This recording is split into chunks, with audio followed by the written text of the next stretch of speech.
An Indian Navy officer, a sailor, I beg your pardon, having been sacked. He is Manish Giri, a sailor who had undergone a gender reassignment or a sex change surgery late last year. The reason that has been cited by the Navy is that this has violated the rules and regulations under which he was recruited originally because he had declared himself as an Indian male citizen when he was recruited 7 years ago.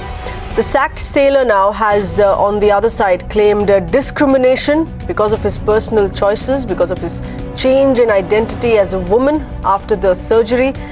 He goes by the name Sabi now, is planning to approach court for justice. Of course, making this a very unique case that one has seen in India, having been disqualified, a sailor having been sacked now by the Navy for his gender having been changed mid-service. 7 years ago, the forms that he'd filled up as he was applying to be a Navy sailor, to be part of the Navy there, he had of course declared himself to be an Indian male citizen.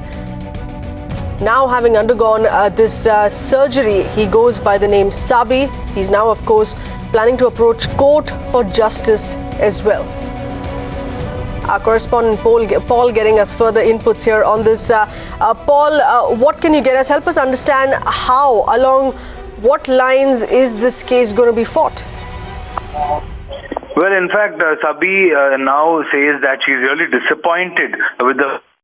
She expected Navy to uphold constitutional rights of dignity, autonomy, equality and non-discrimination. In fact, she goes on to say in a statement that she's released, she says she's extremely disappointed to see Navy as an institution behaved in a very Actually, what happened was she was working as a sailor for the Navy in Visakhapatnam in Andhra Pradesh, and when she was on leave, she says for the last 5 years she's been fighting with gender incongruity, and that is when she went on leave.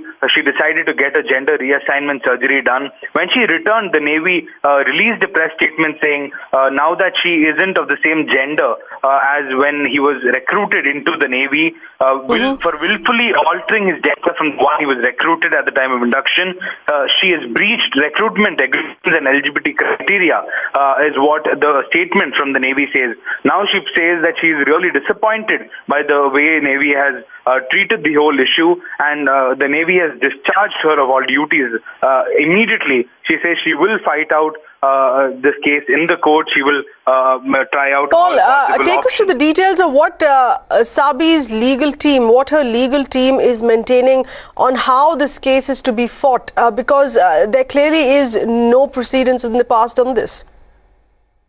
Well, as of now, she hasn't really approached the court as yet. She only told us that she will be considering legal options if a solution doesn't really come her way. As of now, it's too premature to talk about how she will be fighting it out in court. But the only argument that she will possibly make is one of humanitarian grounds, wherein she was serving as a sailor. In fact, the last line of her statement clearly says, "I have always been a proud sailor and will continue to do so." That is the last line of the statement that has been released by Sabi.